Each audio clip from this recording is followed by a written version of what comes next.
Three abreast, I tied them silently together, twining cords of willow from the ogre's bed, and slung a man under each middle one to ride there safely, shielded left and right, so 3 sheep could convey each man. I took the woolliest ram, the choicest of the flock, and hung myself under his kinky belly, pulled up tight, with fingers twisted deep in sheepskin ringlets for an iron grip. So breathing hard, we waited until morning. When dawn spread out her fingertips of rose, the rams began to stir, moving for pasture, and peals of bleating echoed round the pens where dams with udders full called for a milking. Blinded and sick with pain from his head wound, the master stroked each ram, then let it pass. But my men riding on the pectoral fleece, the giant's blind hands blundering never found.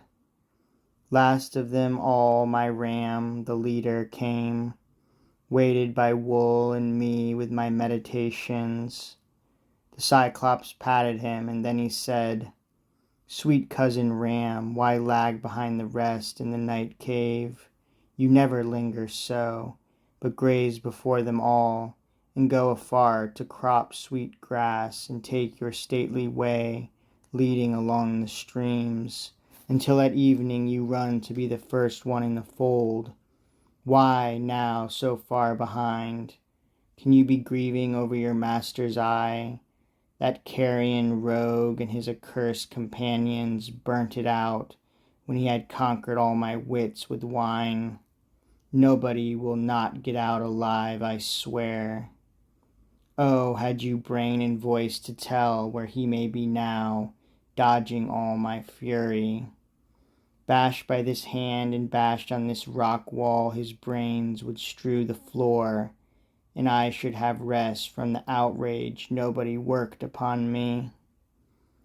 He sent us into the open then. Close by I dropped and rolled clear of the ram's belly, going this way and that to untie the men. With many glances back, we rounded up his fat, stiff-legged sheep to take aboard, and drove them down to where the good ship lay.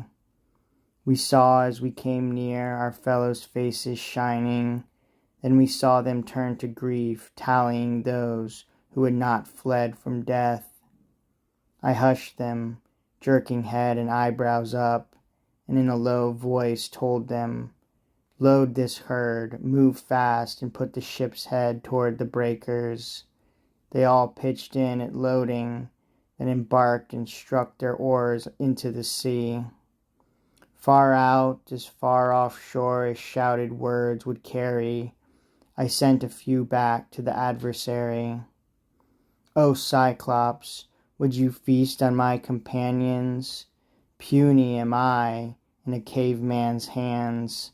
How do you like the beating that we gave you, you damned cannibal, eater of guests under your roof? Zeus and the gods have paid you."